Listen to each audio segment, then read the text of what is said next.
வணக்கம். ஞானம்மா யூடியூப் சேனலிருந்து உங்களை அன்புன்னு அழைக்கிறேன். இப்போ நம்ம இந்த வீடியோவில் என்ன பார்க்க போகிறோம்னா பால் பூரி செய்ய போகிறேன். அதுக்கு தேவையானது பார்க்கலாம் வாங்க. இந்த பாருங்க பாதாம் பருப்பு, இது வந்து முந்திரி பருப்பு, இதை வந்து 2 ஊற வச்சுருக்கேன். இப்போ வந்து நான் மிக்சியில் அடிச்சுட்டு வந்துடுறேன். இந்த பக்கம் பால் காஞ்சிக்கிட்டு இருக்குது, பசும்பால் வச்சுருக்கேன். இது காஞ்சிக்கிட்டு இருக்குது, காயட்டும். இங்கே பாருங்கள், பாதாம் பருப்பும் முந்திரி பருப்பும் அரைச்சிட்டு வந்துட்டேன். இதை வந்து இந்த பாலில் போட போகிறேன். பாருங்கள், கரண்டி எடுத்துக்கிறேன். இந்த பாருங்கள்,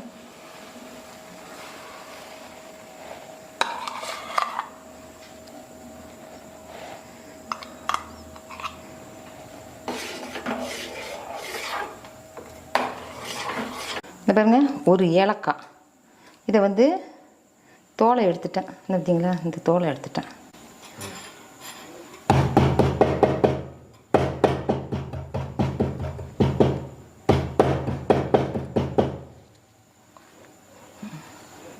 இதை வந்து இந்த பாலில் போட்டுறேன்.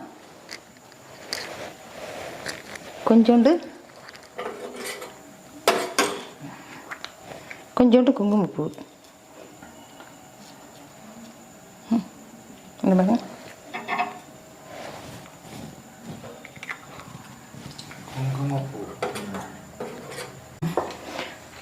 இது வந்து கோதுமை மாவு நான் பிணைஞ்சி ஒரு அரை மணி நேரம் ஊற வச்சுட்டேன்.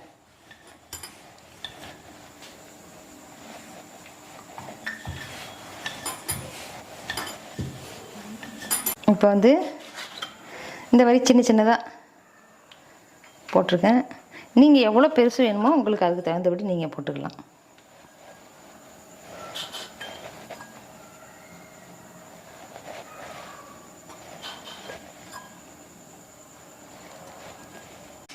எண்ணெயில் போட்டுருக்கேன்.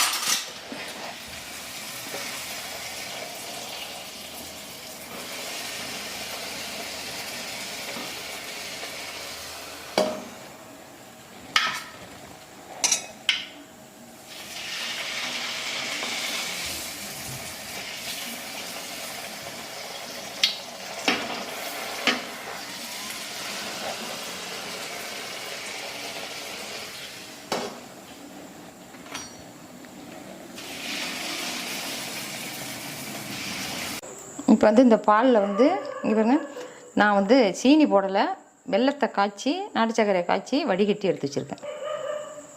அது வந்து சூட்டோடு போட முடியாதுங்கிறதுக்காக எடுத்து வச்சுட்டு ஆற வச்சு நான் போட்டு வைப்பேன்.